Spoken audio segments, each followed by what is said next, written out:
पहले पेट भरना चाहिए, पहले आकांक्षाएं तो अनंत है लेकिन फिर भी लिमिटेड एम्बिशंस पूरी होनी चाहिए, नहीं तो आप भजन नहीं कर पाएंगे। कुछ तो हो, उब जाएंगे खुद आप, फिर कहेंगे छोड़ो अब भजन करो, हो गया बहुत, देख लिया दुनिया, कुछ नहीं रखा है। और जिसने नहीं देखा गाड़ी देख के ललचाएगा, काश हमारे पास, महात्मा भी, काश हमारे पास भी ये रोल्स रॉयस होती है, काश हमारे पास भी ये होता वो। तो महात्मा किस लिए बने हैं भाई? सेवा के लिए, सामाजिक कार्यक्रमों के लिए आश्रम बनाए, कार्य करें, बात अलग है, लेकिन यहां भाव की बात हो रही। कि आप कार्य कर रहे हैं तो ऋषियों ने क्या कहा? अथर्ववेद में, तीनों वेद में मंत्र है ये गायत्री मंत्र, अथर्ववेद में इसकी महिमा है। ओम स्तुता मया वरदा वेद माता प्रचोदयंतम पावमानी द्विजानाम आयुः प्राणम प्रजाम पशुम कीर्तिम द्रविणम ब्रह्म वर्चसम मह्यम दत्वा व्रजत ब्रह्मलोकम। ये मंत्र आपको क्या देता है? क्योंकि without profit we can't do anything. बिना फायदा के हम कोई काम नहीं करते। अरे भागवत महापुराण सुनने बैठिए तो पहले महात्मा सुनिए, प्रॉफिट क्या है। रामायण सुनाने बैठिए तो पहले उसके बारे में बताइए फायदा क्या है। नहीं तो कोई बैठे ही नहीं सुनने। पूर्वजों को मुक्ति मिलेगी, कुटिल से कुटिल व्यक्ति का भी कल्याण हो जाएगा, वो अगर न हो वहां पे कोई भागवत सुनने वाला नहीं। विदाउट प्रॉफिट हम कोई काम नहीं करते। इसलिए ऋषियों ने कहा you should know the profit of Gayatri mantra in worldly things and beyond this world. इस संसार से पार और संसार में जो चीजें इस मंत्र से मिलती है वो समझ लीजिए। द्विजा नाम, पहला क्या मिलता है?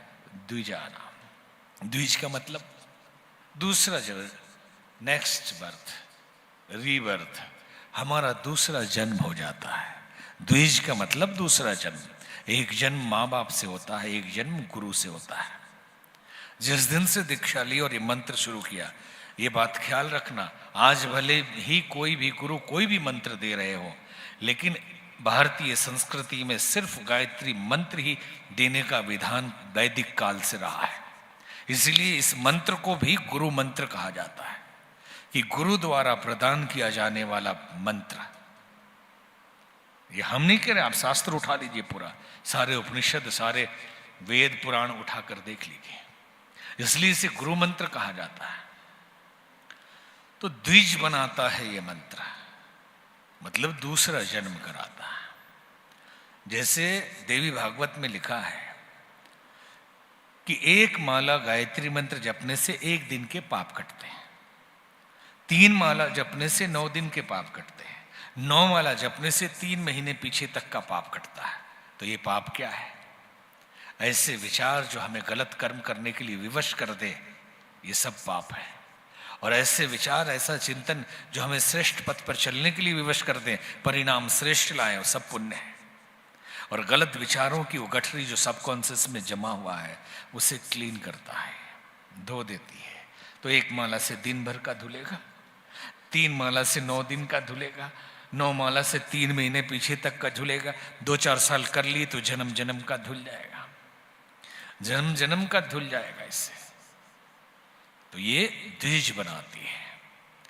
द्विज का मतलब है प्योर हार्टेड पर्सन, जिसका हृदय पवित्र हो, उसी को साधु कहा जाता है, उसी को ब्राह्मण कहा जाता है, उसी को द्विज कहा जाता है।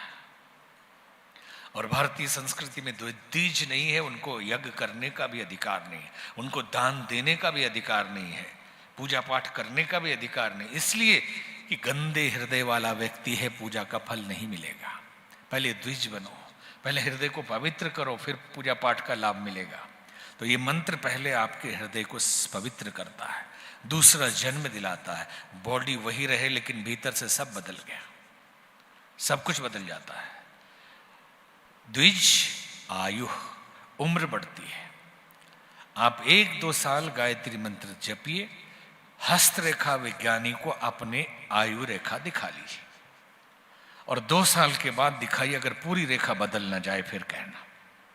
हमने कम से कम हजारों ऐसे हाथ देखे हैं जिनकी आयु रेखा बहुत छोटी थी और लगातार जपते जपते पूरा बढ़ गया।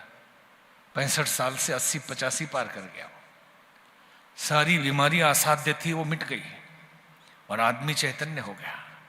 आयु प्राणम, ये प्राण देती है। प्राण क्या है? ये सृष्टि प्राण से बनी है, पूरा है, बाहर भीतर प्राण है। लेकिन इसे हम जीवन तत्व के रूप में देखते हैं कि अगर प्राण घट जाए तो कहते हैं बीमार हो गए, कहते हैं ना वाइटल पावर कम हो गया, एनर्जी कम हो गई। और अगर प्राण निकल जाए तो कहते हैं मर गया, प्राण ही निकल गया इसका। प्राण निकल गया मतलब मर गया। और प्राण ही प्रभाव है, प्राण ही शक्ति है, प्राण ही संबंध है, प्राण ही सृष्टि का तारतम्य है। और एक ही प्राण सबके अंदर है। अगर इस प्राण को साध लिया जाए तो एक दूसरे के प्राण से एकाकार हो सकते हैं, एक दूसरे के प्राण से आप संबंध स्थापित कर सकते हैं। और हर आदमी संसार में जो कृत्य करता है 99% कर्म हमारे प्रभाव डालने के लिए होते हैं। और एक रोटी में काम चल सकता है, लेकिन बड़े बड़े व्यंजन खाएंगे, देखो भाई हम बड़े आदमी हो, खाना से कोई लेना देना नहीं। 1 डिग्री से काम चल सकती है, 2-4 PhD करेंगे, जानो हम पढ़े लिखे हैं। एक गाड़ी से काम चल सकता है, 2-4 रखना पड़ता है कि प्रभाव पड़े कि बहुत पैसे वाले आदमी है। एक घर से काम चल सकता है, 2-4 जगह खरीदना पड़ता है कि जाने लो प्रभाव। इनसे भी प्रभाव संसार में पड़ता है। माताएं बहनें कितनी बार ब्यूटी पार्लर जाती हैं, 3-3 घंटे खर्च करती है प्रभाव डालने के लिए। सुंदर से सुंदर, अरे जो कुरूप है चलो प्रभाव डालने के लिए वो सौंदर्य साधना करें, लेकिन सुंदर भी 3 घंटे खर्च करते हैं। बुरा नहीं है, करना चाहिए। लेकिन हम आपको एक टिप देते हैं कि जो गायत्री मंत्र जपते हैं, प्राण का प्रभाव इतना होता है कि विदाउट ब्यूटी पार्लर गए आपका सौंदर्य इतना निखरेगा कि सारी दुनिया को चमत्कृत कर देगा। क्योंकि चेहरे से प्राण निकलेगा, आंखों से प्राण निकलेगा, शरीर से प्राण निकलेगा, आपकी वाणी से प्राण निकलेगा। आप बोलेंगे, एक साधु जब बोलता है तो शब्द नहीं जाते, प्राण जाते हैं। समझ में बात भले ही ना आए कि क्या उन्होंने कहा, लेकिन आपके अंदर की कुंडलिनी जागृत होने लगती है। आप किसी साधु के उपदेश में बैठे रहिए 1-2 घंटे, भीतर से हलचल न मच जाए तो फिर कहना लगेगा कुछ हो गया, वो प्राण जा रहा है, उसकी तपस्या की ऊर्जा आपके अंदर जा रही है। गांधी जी जब वकालत करके आए, पहली बार वकालत करने गए, पांव लड़खड़ाने लगे, बोल नहीं पाए, शब्द नहीं निकल रहे थे। जब मंत्र साधना करने लगे गायत्री की, तो चर्चिल कहता था गांधी से आंख मत मिलाना, नहीं तो उसी के हो जाओगे। क्योंकि चुंबक है, प्राण है उसके अंदर, सारा खेल प्राण का है। दुनिया में प्रभाव आपके प्राण का होता है। एक प्राणवान व्यक्ति कहीं भी खड़ा हो जाए तो सबके प्राण को पी जाएगा वो।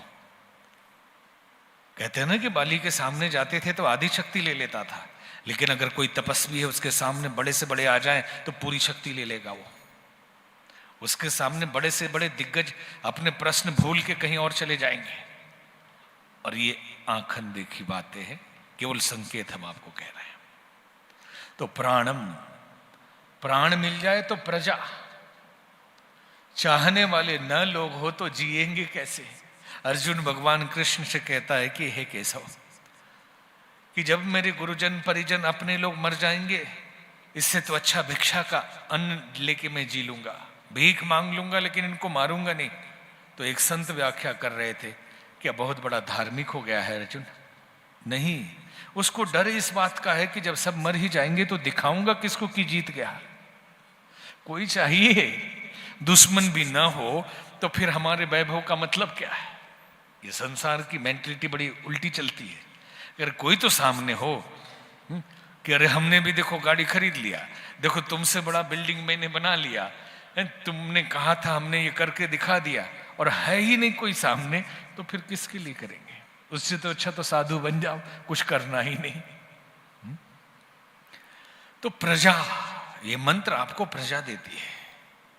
और प्रजा मिल जाए तो प्रजा का पालन करने के लिए गाड़ी घोड़ा चाहिए। तो पशु मतलब हॉर्स पावर, पशुधन, गाय बैल घोड़ा हाथी। तो आजकल कार मोटर हवाई जहाज, ये जो वैभव है ये पशुधन है। और जब पशु मिल जाए तो अपकीर्ति हो तो मन लगेगा, डिफेम हो जाए तो ये मंत्र देता है कीर्ति। कमरे में बैठकर बंद होके भी ये मंत्र जपते रहें। आप अपनी पब्लिसिटी मत करिए, आप कहीं प्रचार मत करिए।